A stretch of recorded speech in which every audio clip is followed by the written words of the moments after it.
Welcome. It's great to see you. I'm really excited about today's webinar.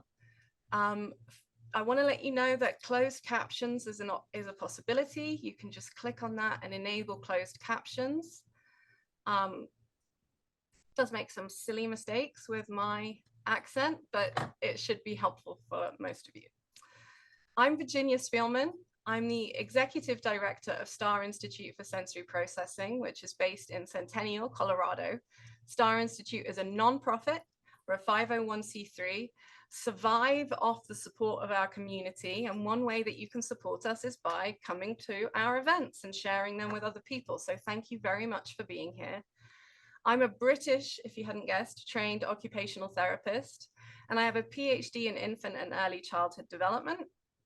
You can also find my TEDx talk online, and I was recently part of the sensory overwhelm documentary that is on Hulu in the USA, and they're still working on international distribution for that, but hopefully you'll be able to see that soon. And I'm here with one of my favorite humans, this way. That feels weird. The other way. Kieran, can you introduce yourself? Hello, thank you, Virginia. Hello, everyone. My name is Kieran Rose, and I am an autistic academic and consultant and researcher, trainer. I wear many hats and do many, many things. I work very closely with the STAR Institute, which is why I'm here today. And I'm really excited about having this conversation with you today, Virginia, about what is neurodiversity affirming care? What does that even mean? And why do we need it as well, most importantly? Why we need it. And I sort of feel sometimes like that meme from The Princess Bride. I don't think that word means what you think it means. Inconceivable. So why we need what exactly it is, sort of conversation. And do we need to do some housekeeping before we kick off, though? Yeah. Just if anybody's got any questions, we have the Q&A section at the bottom there. You can ask your questions in there, and then we'll come to those either as we go through or at the end, depending on kind of how the flow goes. If you can't figure out how to use the Q&A section, in the chat, just write in big, bold capital letters, question next to your question. And obviously, if anybody's got any thoughts or comments, we can look at those and address those and kind of read those out as well. I think that was all. That is probably all. I'm going to just hide this. There we go. Hidden. That might pop up again. We'll see. Yes. Closed captions available, Q&A, messages, and we'll be checking all of those as we go through. We want to make this a dynamic, vibrant conversation, and the transcript will be made available afterwards as well. I was thinking, though, that Kieran, we've actually sort of been friends or colleagues for 7+ years. Yeah, like quite a long time. And so we've grown in our understanding of this and conceptualization, you know, and I think depth with which we engage with this topic a lot in the last 7+ years. I think one of the first interactions we had was around this concept that still hangs around a bit, you know, but that there are certain neurodivergent, and I don't know that we super had that word at the beginning of our conversations, but there are certain neurodivergent populations that it's better to be a part of than others. And how some people show preference for an SPD diagnosis versus an autism diagnosis, and it's preferable to have this, not that. And the same thing happens within autism diagnoses, right? It's preferable to have an Asperger's diagnosis or a level 1 autism diagnosis versus a level 3.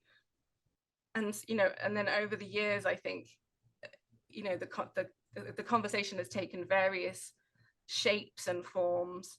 But, you know, when you think about that sort of embedded need to be in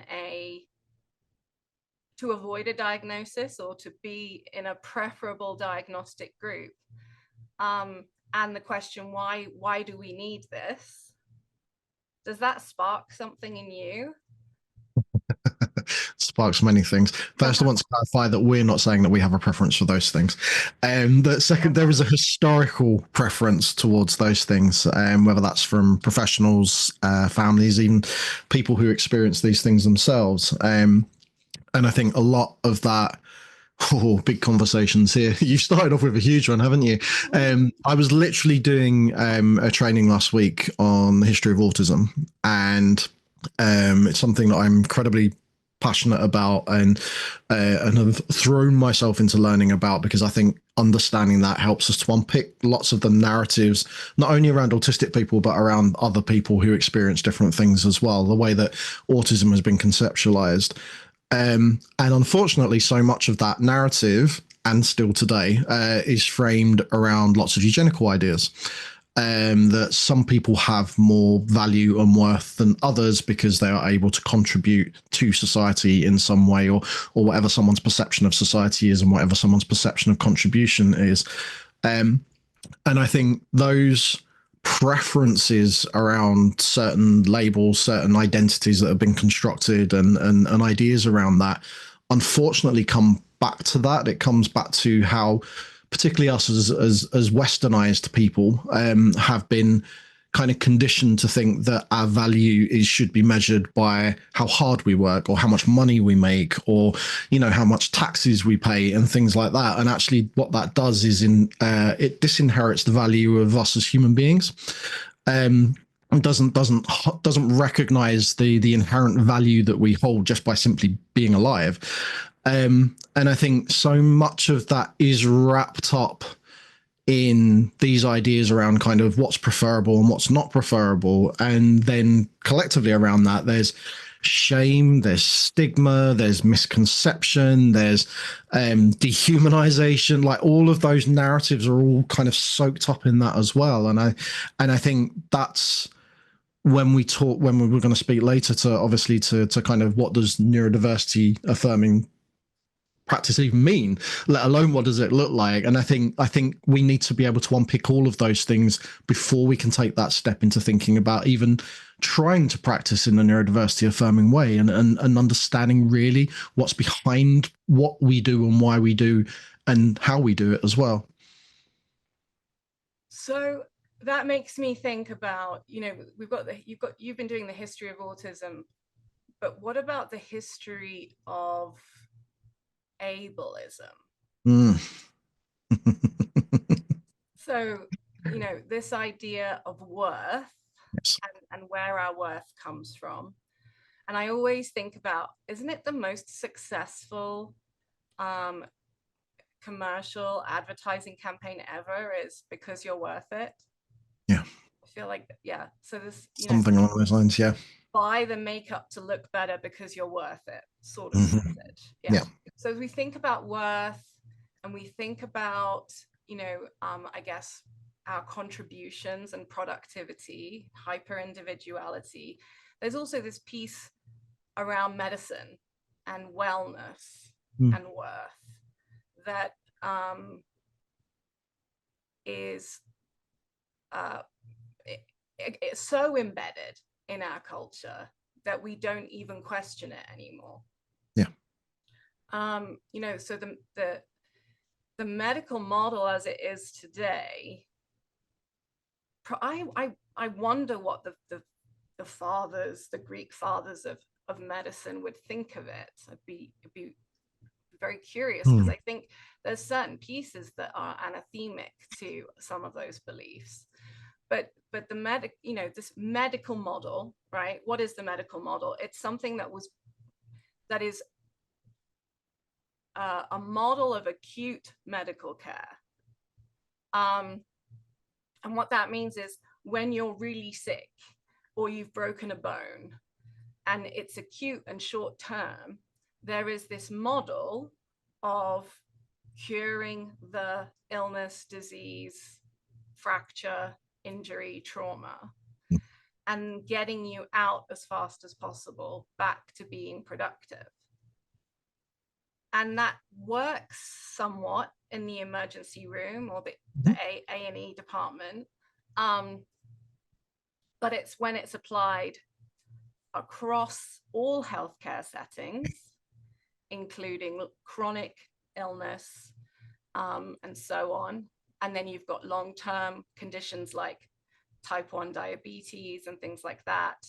You've got physically disabled populations like cerebral palsy, spina bifida, and you've got all the neurodivergent populations. It doesn't fit anymore. It's not appropriate, and it's not fit for purpose. It wasn't made for that. No, it was, I mean, most of our medicine that we're talking about here is actually battlefield medicine. Those kind of interventions were really developed in those kind of scenarios. And I think, and it's absolutely right in terms of using that narrative of productivity. It's about patching people up and sending them back onto the battlefield again. So they're useful. But when things become more nuanced and it's not as obvious as this is a broken bone or this is a bullet wound, or, you know, when we start really having to kind of bring in other factors around that. So, for example, if you only apply a medicalized narrative to autistic people, you're looking for what's wrong, and then you're looking to what you need to fix. But actually, if you start bringing in a kind of a psychological narrative, a sociological narrative, a social work narrative, an occupational therapy, like sensorial narrative, all of a sudden things become so much more nuanced, and vagaries come into that as well. So it's not as simple as that narrative of broken and fix. It becomes much more, conceptually, it becomes much more difficult to kind of apply that narrative to it. But still, to this day, we are still determinedly trying to apply that very simplistic narrative of broken and fixed to things that are much more complicated and much more nuanced. And actually, something underpinning all of that as well is that once you step out of that obvious narrative of I have a broken leg and I will be better off if I didn't have a broken leg, that we now have come to a place where people get to decide what's broken and what isn't. And we have to consider what they base that on, who they base that on, what are their biases around that, and what are their caricatures and their tropes and their stereotypes that all feed into why they make those decisions about this is right and this is wrong, or this is broken and this needs to be fixed.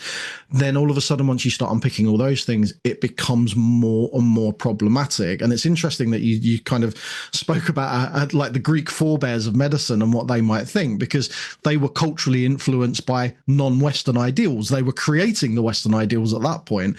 But so much of our ideals in terms of the West and how we apply this narrative of broken and fixed is not underpinned by anything from outside of the West. So we've lost touch with our kind of cultural bases from a global perspective, and everything has become this medicalized psychiatric psychology kind of narrative, which is really poorly informed because it's only representing one thin slice of life. It's not representing multiple different versions of what humans can look like and how humans can live. And so conceptually, it's much, much bigger than these simplistic narratives that we are still determinedly trying to apply. So thinking about why we do things the way we do them as an important principle, you know, not just doing things because they've always been done that way. Yeah. Sort of speaks to the why we need this, right? We need this because there's going to be lots of statements like this today, but one of the reasons we need this is because healthcare isn't realizing its full potential, and it's not truly altruistic in its current configuration. No. And so how do we help healthcare realize its potential? With the medical model, it's always about helping individuals realize their potential. But, you know, we're talking about this sort of bigger picture with, you know, and so we're talking about belief systems and the philosophies and the why we do things. And I think in a minute, let's talk about what it means when you believe something and you have a philosophy you want to be using, and actually the gap between most people's, this is what I believe and want to be, and this is what I do in my day-to-day. But before that, I want to read a quote from Alfie Kohn in the book Punished by Rewards. And I think it's how he opens the book. There is a time to admire the grace and persuasive power of an influential idea. And there is a time to fear its hold over us. The time to worry is when the idea is so widely shared that we no longer even notice it, when it is so deeply rooted that it feels to us like plain common sense. At the point when objections are not answered anymore because they are no longer even raised, we are not in control. We do not have the idea, it has us. And he's talking about how behaviorism has pervaded every aspect of society. And arguably that comes from the sense of there being one right way to be human, and that's productive, not very needy, hyper independent, and you know, walk on two legs and blah blah blah blah blah, right? You know, like, I did not know that you were going to share that, although people might not believe that and feel that this might be scripted, but actually what you've just said there perfectly sets up something that I wanted to bring in. So, which is about, I mean, what Alfie's speaking to there is about how we become soaked in our biases, and how we become kind of trapped in narratives of, like you said, we've been doing this for a very long time, so therefore we will continue to do those things. But also something which we are definitely going to speak to later is about how we can confuse being well-intentioned with good practice. So something that I wanted to bring in here is around, which is really what Alfie's speaking to there, which is thinking about kind of evidence bases. And we say that things are gold standard, and we say that things have a strong evidence base. But what we very, very rarely do is critically reflect on what that means in terms of what Alfie's just spoken to there, because we become trapped in this idea of this is a good thing, so therefore we provide evidence as to why this is a good thing and why it's doing what we want it to do. And we never question whether it's the right thing to be doing still, even if we've been doing that thing for a very long time. So one thing that I always like to throw in to really, really kind of confuse and perplex people and disrupt that kind of thinking is that we have all of these different interventions. I'm going to bring it back to just autism just for a second. We have all of these interventions which are used with autistic children and autistic adults. So that's social skills interventions, behavioral interventions, mental health therapies, all of these things which we say are evidence-based, they work. And we say that in big bold letters with quotation marks around it, underlined and scored in red. Yet, if you step outside of that for a second and step outside of your bubble of this works, and you look at the statistics around life outcomes for autistic people. So there's a quote here, which is actually my quote, which is evidence-based, which is that in every measure, life outcomes for autistic people are on average significantly poorer than those for non-autistic people. So if we have all this evidence-based gold standard interventional practice that works, why is that also a true statement? Yeah. So what that says to me is that those things are not actually working, but we have to question what our definition of working is and what that means and who that means, like what that means for different people.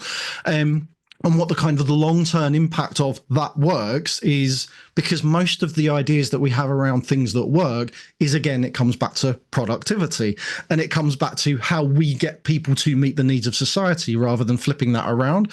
So I really think that's what Alfie's speaking to there as well, in terms of, you know, like he's speaking specifically to behaviorism, but we can take that and apply that to all the all the people that are present today from different fields.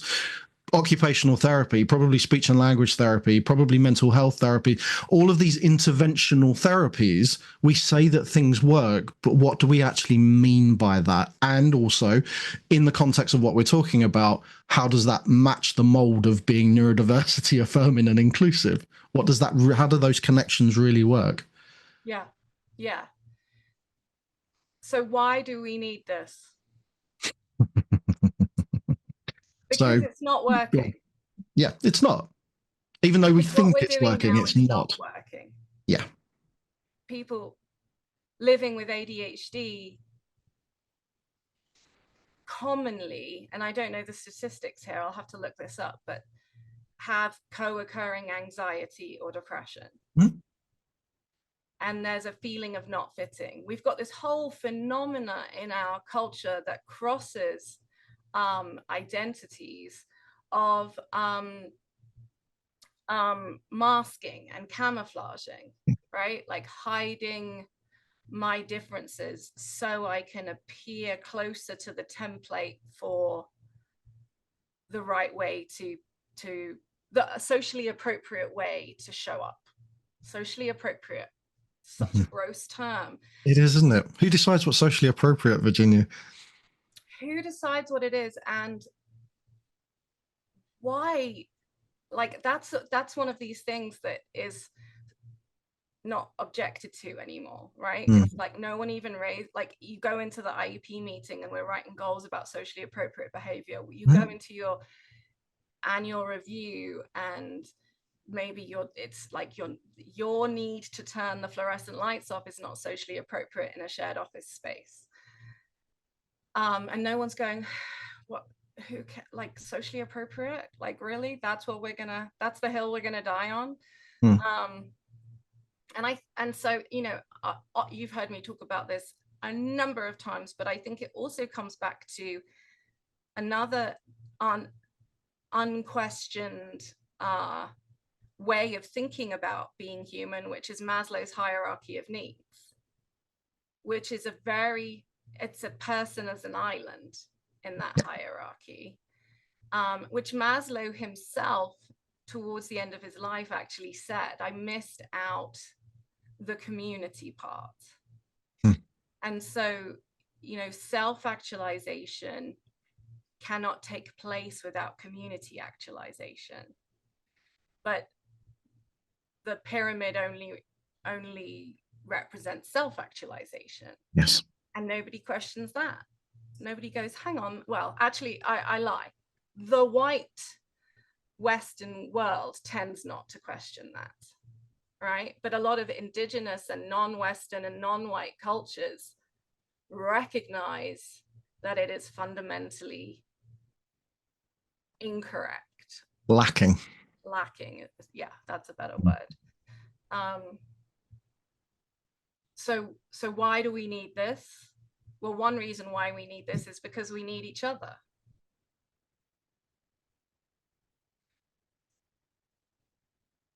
Something to think about. It's something to think about, isn't it? And that, you know, this is the bizarre narrative that we have. Again, I'm going to bring it back to autism. We have this narrative around autistic people, though, don't we? That autistic people aren't looking for community. That autistic people aren't socially motivated. That autistic people don't want anything to do with other people. That we're kind of isolationist and kind of involved in our own heads and not able to kind of step outside of that. And yet we're also human beings, and all human beings need those things. Like, we fundamentally need those things. But again, it comes back to kind of who's decided what this looks like and who controls what that looks like, when your ability to socialize can only look like a certain thing, because that's what the predominant kind of grouping looks like when it socializes and when it's finding out what it wants. And the fact that community is missing from Maslow's hierarchy of needs, I think it speaks volumes to privilege and the fact that those things are freely available, so you don't have to think about those things to certain groups of people and to the majority of people. And I think, and that's probably another word that we're going to be using today, which is, you know, I know it's become a bit of a buzzword and a trigger word for some people, but that can kind of that privileged vein is running through this whole conversation in terms of, how am I supposed to know what someone else needs if I don't have their needs? Like that's my privilege, and that's your privilege, and that's everybody's individual privilege, that all our needs are very, very different and unique to ourselves. So stepping outside of that in some way and making sure that we check ourselves and reflect on that. And when we're developing goals and targets, usually it's framed around what we assume that person needs rather than what they might actually want and need. And they might not even know what they want yet. But because no one's ever explored that with them, we get to a place where we're just applying targets and goals to people, which we do in all sorts of fields, without really conceptualizing what that means for them and what's meaningful for them. I don't know that we assume what they need so much as we have a template for what is convenient for us. That too, I think, yes. Yeah, it's a very blamey system, which I think is an issue with sort of, again, like predominantly white culture, what colonialist culture, the medical model, you know, the factory line of child development as a factory line, and you know, all of these things, and sort of the industrialization of human development that moved us away from understanding diversity. Yes. Right. Yeah. So, you know, when you're on a production line, it's a quest for sameness, isn't it? Rather than yeah. And so then I come back to thinking that Zoom thinks I'm speaking not speaking English. Thanks, Zoom. That's rude.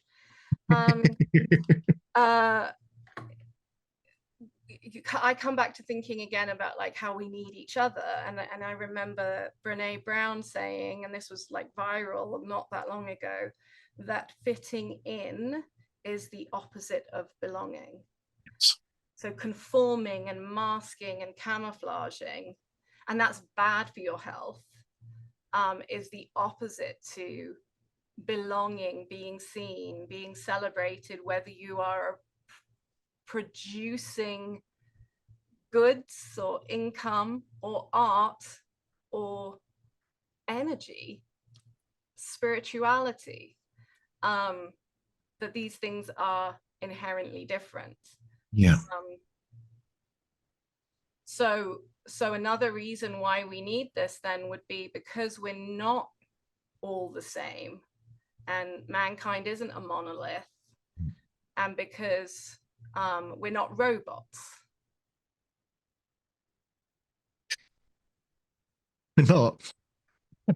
We're definitely not. And again, that's kind of part of the factoring, though, isn't it? That again, like I know I keep bringing it back to autism, but there's such a it's a narrative. I truly believe this is a narrative of kind of projection, and a really good analogy for what's wrong with so many kind of different things. Because again, autistic people have been perceived as robots, and have been perceived as empty vessels, and have been perceived as well dehumanizing to being non-humans. So, which is a broader narrative, which is applied to disabled people in all sorts of forms, and marginalized groups in all sorts of forms. But yeah, so we need to step away from that. That's the point that I'm making, and reinforced by what you're saying, that actually, if we are going to make this step into doing something different that holds meaning for the person or people that we are working with, we have to recognize their innate humanity. And we have to truly believe that they are not subhumans, that they are not people with deficits, that they're not people with broken bits, because all that does is centers that one type of being, that one way of being human. And that doesn't mean that we can't support people. That doesn't mean that we can't identify their needs. That doesn't mean that we can't help them with those needs. But what we need to not be doing when we are doing that is pathologized and dehumanize them. That's the key. That's the real kind of factor. And lots of people will probably, even people watching this and listening to this, will probably think, well, I don't practice in that way. But you might still.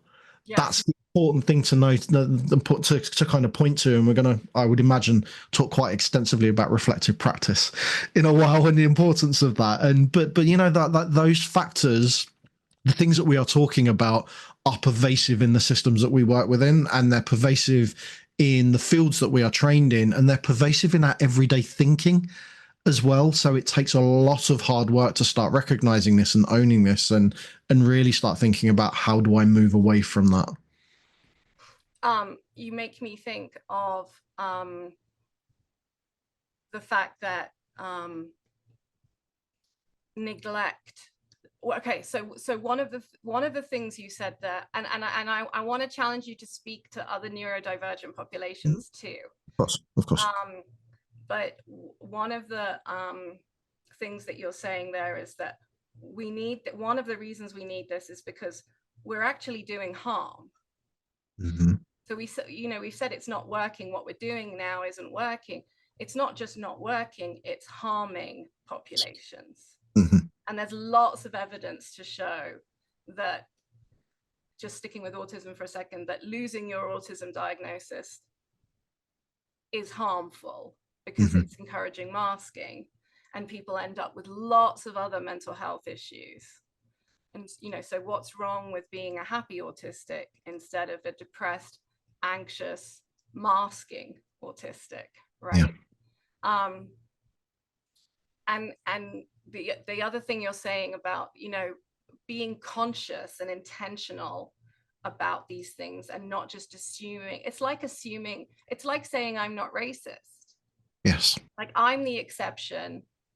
I'm not saying this, don't take this out of context, world. I'm saying this is wrong, right? But it's wrong to say I'm the one white woman who's not racist. I have to interrogate my own behaviors. And one of the worst and most, what's the right word? The repeating offender that we don't notice in our day-to-day life is silence when we see oppression happening, or marginalization or othering. So be it racism or ableism. I looked up and found out the word the other day for genderism, but I can't remember what it is now. But, you know, sexism, that the not doing something, inaction, is a weapon of mass destruction, massive attack. Foucault talks about this too. And Foucault talked about the medical gaze, this way of looking at the human body and just looking at the disease and wanting to fix the disease, and missing all the other aspects of what it is to be human. And he also talked about neglect and silence as causing physical harm. And this idea that silence is an act of violence that we all are needing to be aware of in today. So why do we need this? Because, I don't know, inaction is a weapon of mass destruction. Can that be the sentence? I think that's the title of a book, isn't it? And why do we need this? Because we have to be awake, conscious, intentional, deliberate if we are going to avoid the things we say we want to avoid. Absolutely. And I think there's and often everything that you've just spoken to, often it's kind of unwitting, that it's not that people are deliberately choosing to do X, Y, and Z. Often it's a falling in narrative, isn't it? That it's just something that happens that we don't think about, that these are kind of unconscious kind of behaviors that we engage in, whether that's being passive or actively doing things that we kind of feel like are going to be useful, or we feel like are going to be helpful, or we've been told are going to be helpful, or we've been trained that are going to be helpful, so therefore we believe that.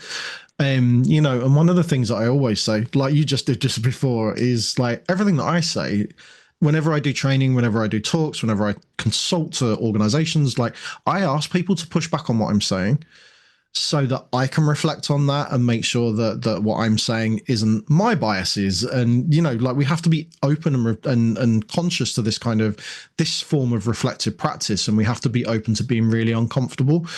And that's the difficulty, I think, that many people struggle with. And I think particularly people who are white, who are non-disabled, who are maybe of a binary gender, and like recognizing that these things are realities for people and that they're very true for people is as important as recognizing our own truisms as well, but also pushing back on ourselves around this. And we said that we'd speak to niceness. So I've got a quote to read out, which is from Austin Channing Brown. And they wrote, when you believe niceness disproves the presence of racism, it's easy to start believing that bigotry is rare, and that the label racist should be applied only to mean-spirited, intentional acts of discrimination. The problem with this framework, besides being a gross misunderstanding of how racism operates in systems and structures enabled by nice people, is that it obligates me to be nice in return rather than truthful. So I am expected to come closer to the racists, be nicer to them, and coddle to them. And you can words are not interchangeable, but racism, ableism, sexism, genderism, transphobia, they all sit alongside each other as sharing very similar roots. They're all deeply connected to each other, and you cannot address one thing without, or you shouldn't ever address one aspect of those things without addressing all of the aspects of those things and understanding the relationship between them, with marginalization being the big umbrella word that goes over the top of that. So I recognize those narratives as a white disabled person, that my literal whole job is to come closer to ableist people, to coddle them, to look after them, to make them feel better about things. Like, that's my role. Go on. Look, you're not a coddler. I'm sorry. Maybe not, but no, I do. I handhold. I do try to handhold. Okay. I like to challenge, but I do try to handhold. Some people are maybe a little bit better than me. But that's because I have the privilege of being able to challenge as well, and not everybody has that privilege. As a white male presenting person, I have that privilege. But this notion of niceness is all wrapped up in this, of being well-intentioned, of I am a nice person and I'm well-intentioned, therefore whatever I do isn't really going to be that harmful, is it? It's not going to be that bad. Like it's good because I'm well-intentioned and I'm nice. I'm an OT. Exactly. Like, you're a good person, you work in a good field, and like that makes everything that you do okay. And then to be confronted with the fact that A, you might be a problematic person, and B, what you engage in might be problematic for other people, then that comes with a bit of shock. And you might not want to think about that, or you might not want to believe that, or you might actively disbelieve that. And so these are the things that we really need to be sitting within our discomfort with, that actually, just because I'm nice doesn't mean that I'm not going around causing harm. Left, right, and center. My mum was a lovely person. Put her behind the wheel of a car. She was very well intentioned with her driving. She left a trail of destruction behind her that she wasn't even aware that happened. Do you know, like we do this in our everyday life, but we need to consider the consequences, not only the good consequences of our actions, but also the potentially negative ones as well. So sitting with all that is not easy. It's really, really, really bloody hard. But then that's the challenge that we have to put out to everybody. So we need to sit in the discomfort, and welcome a confrontation with the parts of ourselves that, or our habits, patterns that don't align with the beliefs that we espouse. Because I'm thinking of Shonen Agris, the idea that there is a philosophy you espouse, your theory that you say you use, and their research showed that most clinicians do not demonstrate that theory in the ways that they deliver care from day to day. So that's your theory in use, is the one that actually kind of manifests. And unless we're deliberate about it, there's always going to be a gap there. And we want to close the gap between espoused theory and theory in use, what we believe and want to be, and who we've been conditioned to be by the culture that we're in. Yeah. So for any, I'm not sure how popularized this theme is in the US, but certainly in Britain, For any British professionals here, you might recognize this. What I am asking you to do is to risk assess yourself, to really look at yourself and consider what active harm might I be causing that I might not recognize, or what might I do that might have an adverse reaction that I might not be able to kind of foresee. So that's literally what a risk assessment is. We look at a situation and we assess the risk. So what's the risk of you as a professional and as a practitioner? What is the risk of harm that you might cause that you might not even be able to conceptualize right now? So there are steps that you can take to be able to answer that question much better. And all sorts of kind of reflective practice and supervision outside of your field, getting neurodivergent supervision in different ways, shapes or forms, learning in different spaces. Like, there are lots and lots of steps that you can do that to make sure that the risk that you implement is mitigated as much as possible. But it does still come back to, and this is a question, like we literally had a conversation with someone the other day for an amazing conference that's coming up in the next month or so. About we'll do a plug on that in a moment properly, but about that risk of harm and about what that means, and about how, when you are someone who's working within a field, how often do we really question that field, like really question that field, and what do we do with it once we have questioned it, and once we've realized that there is a real element of risk there? What steps do we take to make sure that, or what steps do we take to address the whole field? That's a much bigger question, isn't it? Yeah, and you're making me think again, like, so I keep coming back to why do we need this? And there are a couple of things I want to sort of highlight from what you just said. And I think one of them is that healthcare, Western healthcare, has power structures in it. It's hierarchical. There's power dynamics. And so why do we need this? Well, if we're really, if our intention is really the benefit of the client, then we have to address the inherent power dynamics in the structures within which we work. Again, consciously and purposefully, and in ways that make us uncomfortable so that we can do better.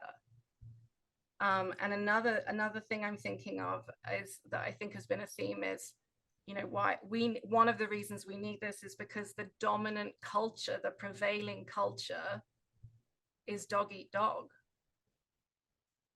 I think, where did that come from? And I think about the history of Europe and people dominating each other and taking turns oppressing each other, and colonialism. And I think about the Oregon Trail, right, where it really was like the last man standing who made it and got the land, and it was brutal. I think about I watched Jones County, the history of Jones County in Mississippi, with Matthew McConaughey in it the other day. You know, the history of our nations is dog eat dog. Our cultures, so that's another reason why we need this, right? Is because humans kind of have this caveman-like proclivity to think that I'm fighting for survival here. Whether we couch it in niceness or not, it's still about the last man standing.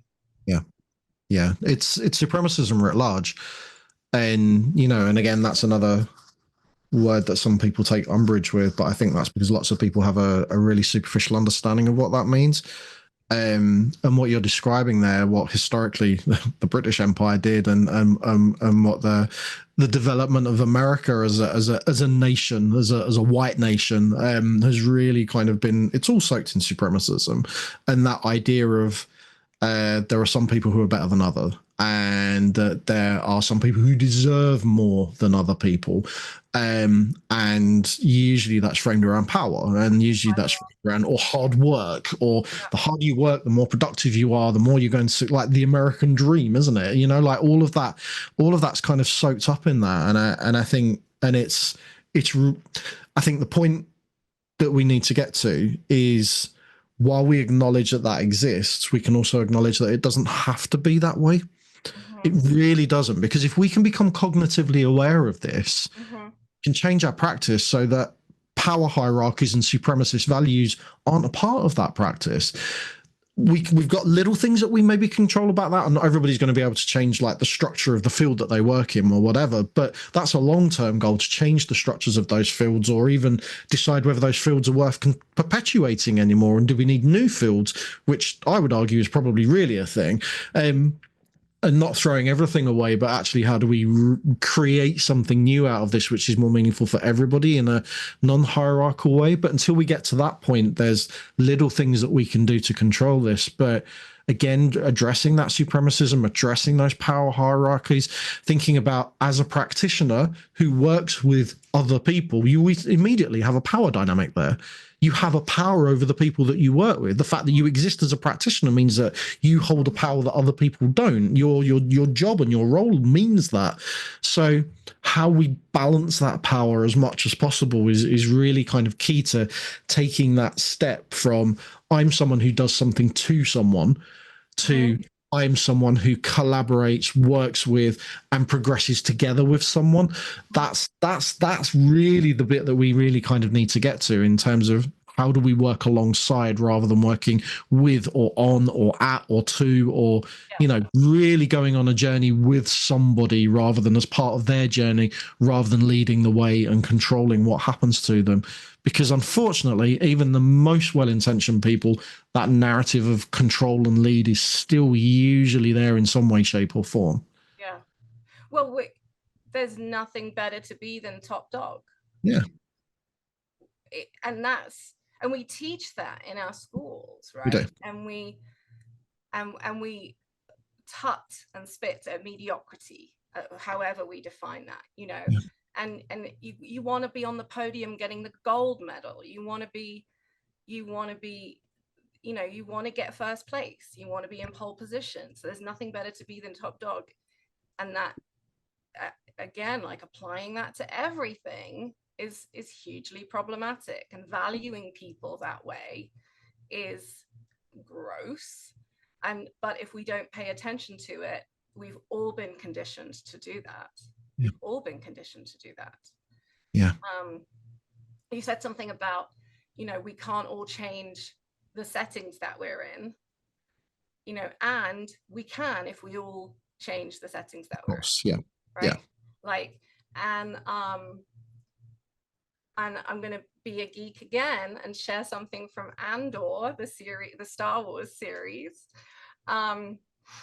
There will be times when the struggle seems impossible. I know this already. Alone, unsure, dwarfed by the scale of the enemy. Remember this: freedom is a pure idea. It occurs spontaneously and without instruction. Random acts of insurrection are occurring constantly throughout the galaxy. There are whole armies, battalions that have no idea that they've already enlisted in the cause. Remember that the frontier of the rebellion is everywhere, and even the smallest act of insurrection pushes our lines forward. And then remember this: the imperial need for control is so desperate because it is so unnatural. Tyranny requires constant effort. It breaks, it leaks. Authority is brittle. Oppression is the mask of fear. And know this: the day will come when all these skirmishes and battles, these moments of defiance, will have flooded the banks of the empire's authority. And then there will be one too many.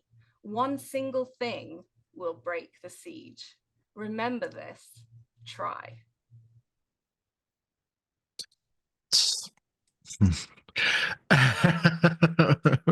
Plug for Andor, anyone, because I think it's an incredible television program. But so as I would deem myself a student of history, and I like to seek historical perspectives that aren't kind of the ones written by the winners necessarily, because that influences how we perceive things and how we remember things.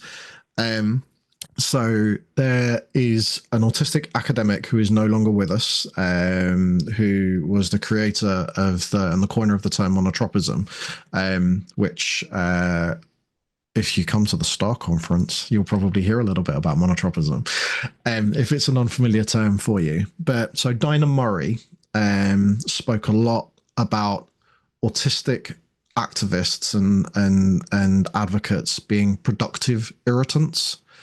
So as a student of history, I know that rebellions and revolutions are won not by the big acts of standing up and speechifying and breaking things and exploding things or whatever. It's won by the most bland, average, administrative work. It's won by the people who do make average decisions throughout the day in their normal lives, which are tiny, tiny acts of rebellion. It's made by the change is made by people who are the productive irritants, who put a spoke in the wheel, disrupt the narrative in the most simple of ways, and make those kind of ripples and changes. The big things are important, but the small things, the bits that aren't remembered, they're the most important. So changing this narrative as maybe someone who works within, I don't know, who you might have BCBAs as your colleagues, or you might work within a system which sees autistic people as deficient in many ways and needs change, and that might not be your values. So it's those small acts of insurrection, those small acts of disruption that you can do, those tiny pebbles that you drop, which will ripple out and affect change over the course of time. And the more you connect with people who make those tiny ripples of change, the bigger those ripples are going to become, and they turn into waves, and then all of a sudden we have real change. And but these are all these aren't things that happen overnight. But those small changes in your day-to-day practice, they are things that can happen overnight. They really can, on a one-to-one, on an interpersonal level, make a huge difference. And then if you change that for one person, you can change it for 2, for 3, for 4, for 5, for 6. And then if the colleague next to you changes it for 2, for 3, for 4, for 5, for 6, and so on and so on, all of a sudden, again, you have those big ripples of change. People think they have no power and agency, when in actual fact, lots of professionals have lots of power and agency. It's just having the knowledge to underpin it and the ability to be able to enact it and recognize it for what it is. There's so many why we need this is in there. There's like a gazillion of them. Why?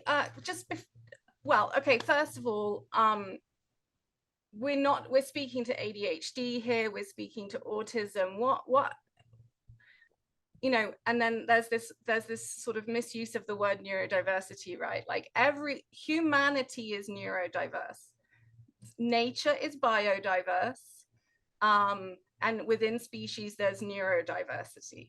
Yeah, of course. So, you know, I don't have a neurodiverse child. There are 5 people in my household. That's neurodiversity. That's neurodiversity. But what do we talk about when we're talking about neurodivergent populations? Who are we talking about? We're talking about people who have significant differences in sensory integration and processing, and may identify with sensory processing disorder as a way of characterizing how different sort of from the mainstream they experience the world. What else are we speaking to? Everything. This is like, it can be a huge thing and it can be made smaller. I think that's the important thing to recognize here. So when we're talking about neurodivergence, the way that I like to define neurodivergence is people who are leaning out of society's expectations. So those societal expectations are usually along the lines of communication, of behavior, of physical movement, of like all the things that you perceive a normal person will look like. Someone who is neurodivergent is someone who leans out of that. So that can include people with clinical depression. That can include people who have psychosis. That can include I include gay people within that, people who are queer. You know, like people who are not doing what society expects or deems that people should do, or people that are not communicating, acting, processing sensory information, moving their bodies. Like those things are all wrapped up in neurodivergence. So what it isn't is a replacement for clinical labels. Because in an ideal world, if we're going to fall right into the neurodiversity paradigm, we wouldn't even have those clinical labels. We'd be looking at identifying people's individual need and what that might look like, and what they need to be able to be supported. there is a straddling of neurodiversity, of the framework of neurodiversity as a paradigm with that medicalized model, because obviously within that there are going to be people who have distinct medical needs. So it's not a throwing away of the medical paradigm or the medical model. What it is straddling that and expanding upon that to incorporate people's social differences, their communication differences, but humanizing all of this. So who is the individual human being in front of me, and what do you need? That's really the mantra of neurodiversity, if we're really going to kind of look into that. So, but people use neurodivergence, or they use neurodiverse people incorrectly. It's grammatically incorrect, and it makes me twitch anyway. Literally got a paper coming out about this in a few months, hopefully. And the quote in the title of the paper is, "When I hear people using neurodiversity wrong, I want to hit them with a dictionary." So when people use those terms, what they're usually conflating it for is it's shorthand for things like autism and ADHD and maybe dyspraxia if we're lucky. But it isn't that at all. It's incorporating all kinds of experiences, whether that's medicalized experiences or non-medicalized experiences as well. So anyone who leans into what that societal expectation is across the broad domain of being human, that's what this looks like. And that shifts as well, because within our maybe westernized culture, if there is such a thing, if you go to other cultures around the world, that might look a little bit differently, but the framework still applies in exactly the same way. People who lean out of those societal things. So, and when we're talking about neurotypical people, it's not really a real thing. All that really means is people who lean in to those societal expectations in those ways. So it's not like there's a clinical label for neurotypical people. And there shouldn't be, in the same way there shouldn't be clinical labels for neurodivergent people. It's about leaning in, leaning out, and how we disrupt those ideas and those concepts. That's the key underpinning of all of it. You make me think about a sort of another aspect of why we need this, which is leveraging privilege to disrupt inequity. Yes. So pursuing intentional neurodiversity affirming practice or neuro-inclusive practice involves leveraging our privilege, however that shows up in our lives, to disrupt inequitable systems. Yes. And it also means, again, coming back to that idea of, well, I'm already neuro-affirming because I'm an OT. Like, I'm naturally inclusive. I'm not racist. I'm not whateverist. I'm not ableist. You know, so we've talked about the sort of how deeply socialized into these cultural expectations we all are. So the chances of escaping it are almost impossible. But I think we also have to name that sometimes that I'm already neuro-affirming thing, that comes from the guilt of when you realize the privilege that you do have. And that can be really an uncomfortable feeling and painful. And it sort of, because it's so painful, activates our defense mechanisms and we take offense. You know, I don't have to try to be neuro-affirming. That's offensive to me, right? That's a response to guilt. But we have to, again, be able to see the guilt, maybe be compassionate towards ourselves, but move to the next step. We can't stop there. I feel guilty and I'm going to defend myself. I'm going to be affronted. I'm going to be offended. I'm going to nurse my resentment. Then nothing's going to change. This is everyone. This is everyone. And so I'm not sure I have a pithy why we need this for that one. We need this because we can't. We need this because we have to move past just being defended and guilty. Yes. Yes. And then the other thing you were saying is that this isn't about a superhero narrative. It's about a neutral positionality.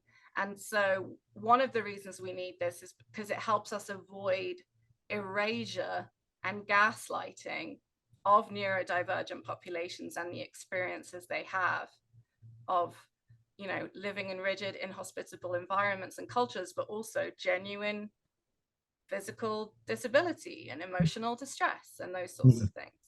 Yeah. We are at the last minute. It's a lot of this is about finding balance in all sorts of different places, and that asking yourself a reflective question here is to think about, if you are a professional, why did you go into that field? Like, why did you want to go? Not just what was interesting about it for you, but what was your motivation for wanting to be in a what we would define as a helping profession? And if it was that you wanted to go into that profession to help people, I would reflect on that as maybe a problematic narrative within itself. Like, what does that mean?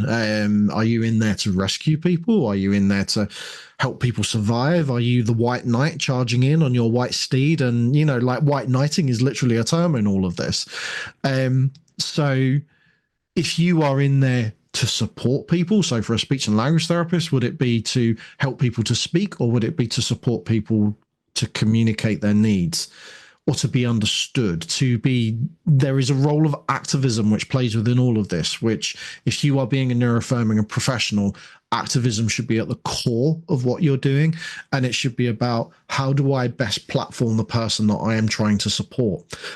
That's it. That's the motivate. That should be the motivating factor beyond all of this. And that might be that might be recognizing that someone's in pain. That might be, and then they might need support around that pain to be able to manage it, or even maybe take it away in some places. But this is all around centering and being led by the person that you are working with and supporting, and finding out what's meaningful for them and going on that journey together. Again, I can't reiterate that enough. And I think if we're going to have a whole over why do we need neurodiversity affirming practice, think about that statement that I made at the beginning, which is just applied to autistic people, but in terms of, we can apply this to all sorts of neurodivergent groups, neurodivergent people in different ways, shapes, and forms, that those life outcomes are generally worse than people who lean into what society expects. That within itself is a problem, and that within itself should be a motivating factor as to why we need to make that shift. We have marginalized people all over the world. We have marginalized people in all sorts of groups. We shouldn't. That's the point. Yeah. So if you are ready to do the work, we have this event that we host every year, Virtual Summit on Sensory Health in Autism. But this year we've expanded it because we see a need for more togetherness right now. And so this year it's a broader theme. It's really for humans who deal with humans on neurodiversity affirming practice. And it's going to be very, very practical. We're going to address lots of areas of intersectionality. More speakers are being announced every day of this week, I think, almost. And we're going to have some previews going out this week, as well as some little tasters from previous years. But it's really an excellent event. I think it's incredible return on investment. And for the next 24 hours, it's only $99 if you use the code NDWebinar, which you can see in the chat here. And feel free to share that. Because we really want people to drink the Kool-Aid, be part of this conversation, and you know, start honoring the complexity of the humans we are trying to help by thinking with more complexity and more intentionality, so that we can support self-determination and community actualization, and reap the rewards in our communities and broader systems in which we operate. So I really hope to see you there.